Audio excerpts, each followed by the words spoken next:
So bago tayo pumiyahe, syempre, safety tips muna. Syempre, jacket muna. Jacket. Yan. Syempre, maganda rin to para hindi ka rin mainitan. Bukod sa protection na rin. Syempre, ito itong gloves. Another protection. Pero syempre, higit sa lahat, number 1, helmet. Hindi ito mawawala. Ito pinaka-importante. Kung may intercom na rin kayo, para kung sakaling may tumawag sa inyo, emergency sa cellphone nyo, hindi nyo na kailangan huminto, hindi nyo na kailangan itap yung cellphone nyo, dito na lang sa intercom. And syempre, bago natin ito suotin, konting paalala lang sa mga riders, galayin na laging sundin ang batas trapiko para iwas aksidente at protection na rin natin yon. Ride safe, yun lang mga ka-adventure. Tara, at pag-adventure tayo.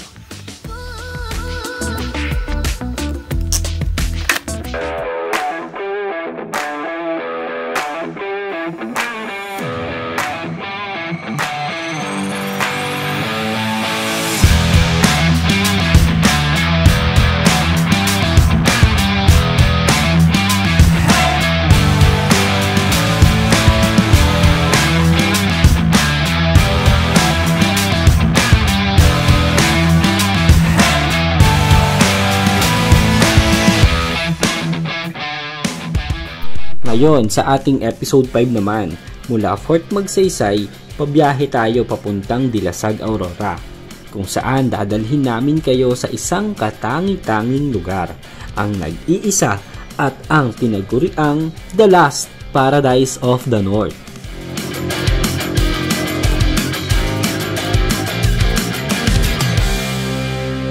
Grabe, ano talaga dito yung Pacific Ocean? Wow, ang ganda! Hep, hep, hep! So mga ka-adventure, babiyahe na tayo ngayon mula dito sa Fort Magsaysay, Palayan City. Babiyahe tayo pa Aurora. Almost 6 hours. 6 to 7 hours pa na. 6 to 7 hours. Pero kaya yan. Babiyahe tayo ngayong madaling araw. Darating tayo doon ng umaga.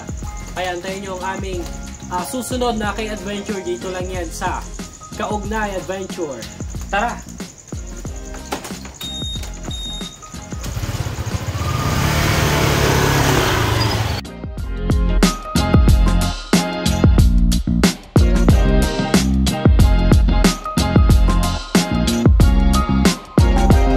Mga ka-adventure, andito na tayo ngayon. Approaching tayo ng Maria Aurora. Dito tayo sa dulo ng Pantabangan. At konti na lang, makakarating na tayo sa lalawigan ng Aurora. At almost 2 to 3 hours papuntang Dilasag. Tara, tuloy-tuloy na kami sa biyahe.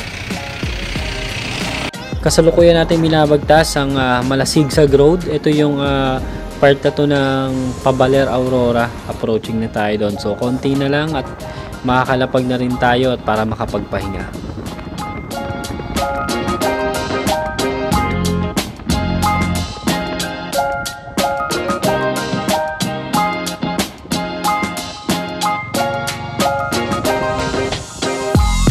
So yun mga kaugnay, kung makikita nyo, ayan, approaching tayo ngayon. Dito na tayo sa Dipakulaw. Part na to ng Dipakulaw, sa lalawigan pa rin ng Aurora. Ayan, kung makikita nyo, yung naggagandahang tanawi, yung daan. Napakaganda at may mga naglalakihang ding mga bundok. Ayan, approaching tayo sa isa sa mga pinakasikat na papicturan dito kapag dadaan ka, no, pagpapunta kang Dinalungan, Dicady area ng Aurora. Napakaganda ng tanawin na yan. Ayan, marami yung mga humihintong mga turista, mga riders, bikers dyan para magka-picture dyan. Kaya isa yan sa mga pwede nyong hintuan kapag pumunta kayo dito.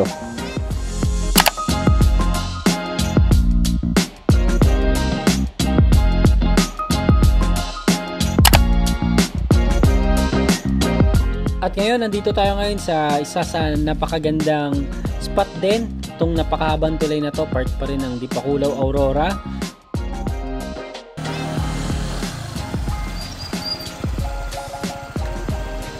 So yun mga kaugnay, ano oras na ba? As of 8 AM in the morning, nandito tayo ngayon sa Dinalungan, Aurora. Almost 1 hour and 1 hour 30 minutes pa, mahigit, no? Para makarating tayo ng Dilasag sa Parang Hills. So tuloy-tuloy lang ang biyahe. Tara!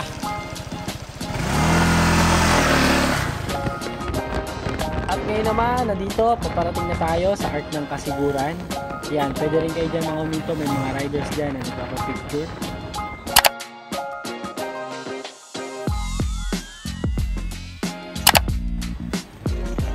Ito naman ay sa bayan ng Kasiguran.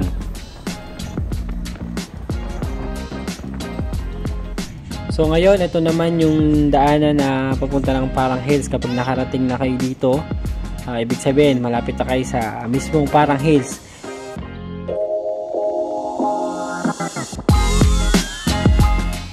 Ito na yung paakyat mga ka-adventure, akyat na tayo. Ayan, paliko. May mga direction din naman kaya hindi kayo maliligaw.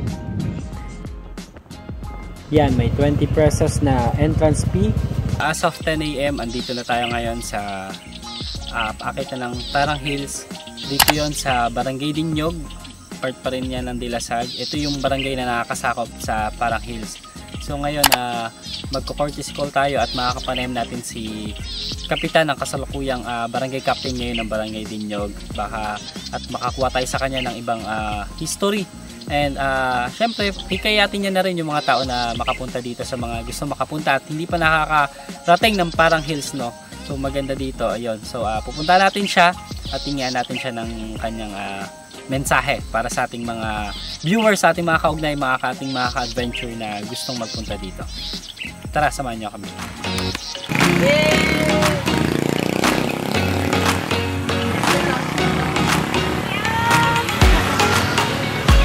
Ako po si Kap Christian Lolope mula po sa Barangay Dinyog, sa Aurora.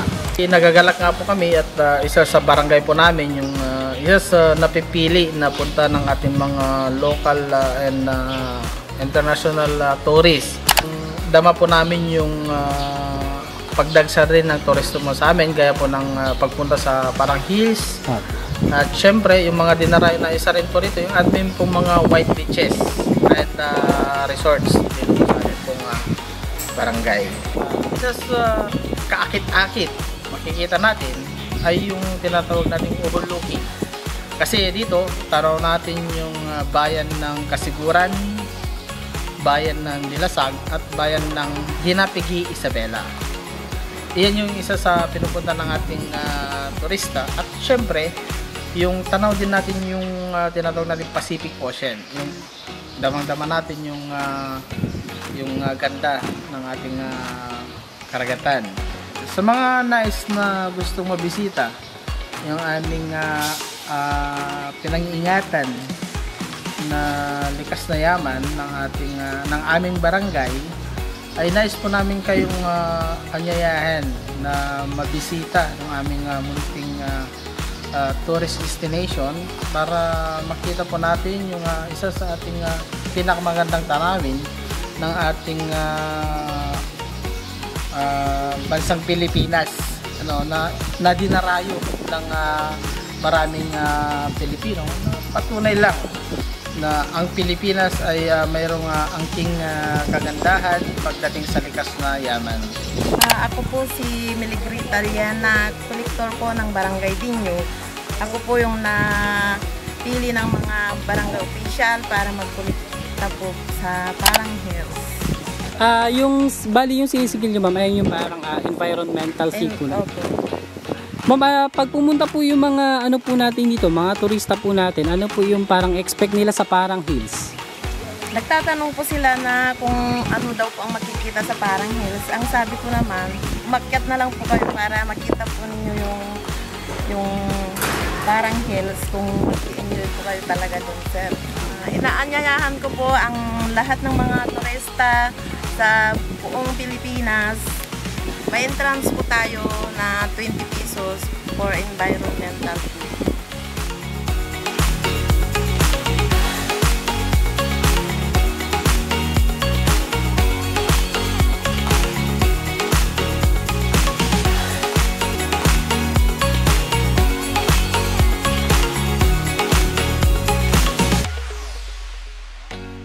Kausap nga natin si Barangay Assign Collector for Eco Fee, si Ma'am Miligrita Liana, no?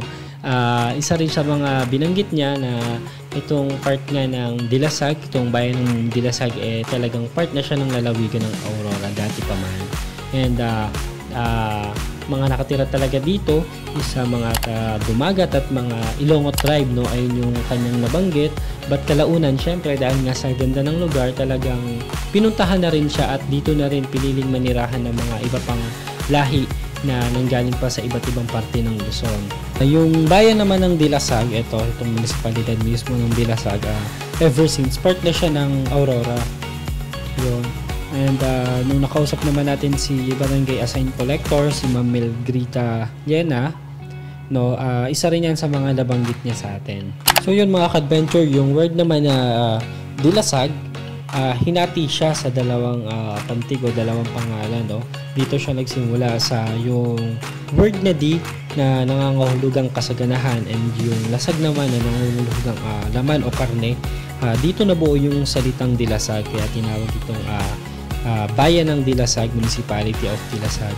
Pero syempre hindi lang naman doon nangangahulugan yung mismong meaning ng word na Dilasag. Syempre nakatuon pa rin yan sa masaganang bayan, masaganang produkto nila sa kanilang lugar, yung yamang dagat, yung yamang mineral, nandyan lahat. And syempre may paniniwala rin sila na dito isa to sa mga binaunan, no? Binaunan ng Yamashita treasure nung panahong digmaan pa before. May mga iba ring pasyalan dito na makikita dito sa mismong Dilasag sa Barangay Dinyog. Nandyan yung Gayusan Falls, yung Dimabiton Falls, yung Dinyog Beach, syempre yung sikat na Janao Beach at yung Canaver Beach. Yan, ayun yung mga sikat dito kapag pumunta kayo dito sa Dilasag para manggaling kayo ng kasiguran. Yung Janao Beach na pinakamaalon na area na dagat dito sa Barangay Dinyog. Dito talaga kapag nakapagtanong kayo sa tourism officer, dito yung suggestion nila para best na mag-surf. Yan.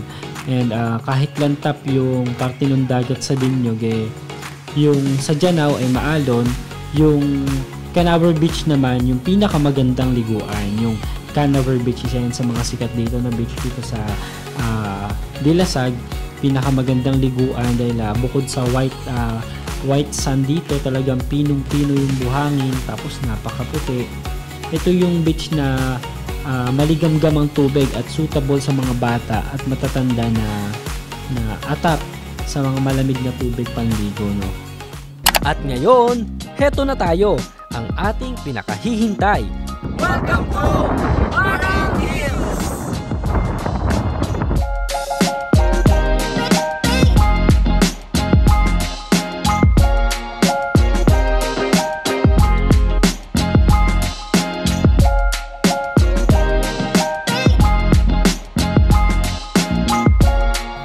Yung Parang Hills naman, sa napagtanungan natin, no, ang dating pangalan nito parang pagkain ng bayan, kung saan daw yung mga alagang baka ng mga taga-barangay Dinyog mismo, doon nila pinapastol. Yung damuhan doon na dati sadyang sinusunog kapag matatanda na yung damo at hindi na siya makakain ng baka, kusa siyang tumutubo, tapos mas nagiging fresh pa. Kaya yung Parang Hills na yung pag nakarating na kayo dito sa mismong taas, may part dito na makikita nyo na dito tumutubo yung mga yellow ground orchids, bonsai at yung mga ibang feature plants. Ang Parang Hills ay matatagpuan sa Barangay Dinyog, ang puso ng bayan ng Dilasag.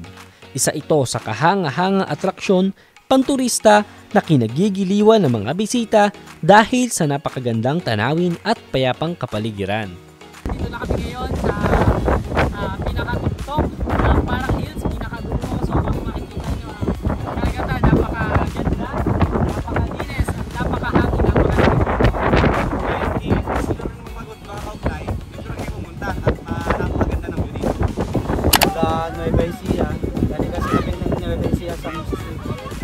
Okay naman, maganda kasi bago ka dumating dito sa Parang Hills, makikita mo na yung mga tanawin dyan, dagat, seaside, kaya maganda. Papunta ka pa lamang rito, mag-i-enjoy ka na. Tapos pag-akyat mo rito, medyo yung lubak-lubak, pati bagong experience para sa atin. Tapos pag-akyat dito, ganitong makikita mong tanawin. So, napakaganda. Sa bawat sulok ng Pilipinas, may mga ganda na pala. Hindi natin nalalaman na may mga gandang ganito. Yo, shout out sa SGRC family, Nueva Ecija chapter. Ingat palagi mga repa, mga tropa. God bless. Hello, I'm Nathaniel Velasco. I'm Isaiah Nuevo And we are from Aurora, and we encourage the tourists to visit the Aurora, especially here in Parang Hills with breathtaking view and serene beach. We encourage po everyone na to visit po Aurora, and we also promote the ecotourism. Since bata po kami, pumupunta na po kami here dito sa may Parang Hills. Usually po yung family ko po yung kasama ko, pero ngayon po yung friend ko po yung kasama ko, mag-picture po kami here sa Parang Hills. Kaya nandito din po kami. Welcome na welcome po kayo dito sa Dilasag. Marami po kayong pwedeng puntahan na pwede nyo pong i-visit. Nakikita nyo kayo na ako tayo dito sa loob. So itong Parang Hills, gusto nyo punta dito. Ito si 360 deck sa Pacific Ocean, sa Bay, at sa Asia naman. Kilala ang Parang Hills sa mga burol na nagbibigay ng malalawak na tanawin ng mga kalapit na bayan at luntiang kalikasan. Kaya ito ay perpektong lugar para sa mga mahilig magpicture at sa kalikasan. Kaya naman kung gusto mo ng preskong hangin at tahimik na kapaligiran, ito ang bagay sa'yo. Pwede ka din dito maglakad, magbike, magmotor o magsasakyan papunta dito. Pwede mag-picnic kasama ang buong pamilya at kaibigan. Habang pinagmamasdan ang yaman ng kapaligiran at magandang tanawin sa lugar. Muli, ang biyahe na ito ay hindi lang tungkol sa lugar. Ito ay tungkol sa karanasan, kasaysayan, ang kwento ng nakaraan, ganda ng likas na yaman, at ng kultura. Muli, kita-kits sa susunod na ride. Tara at mag-adventure tayo!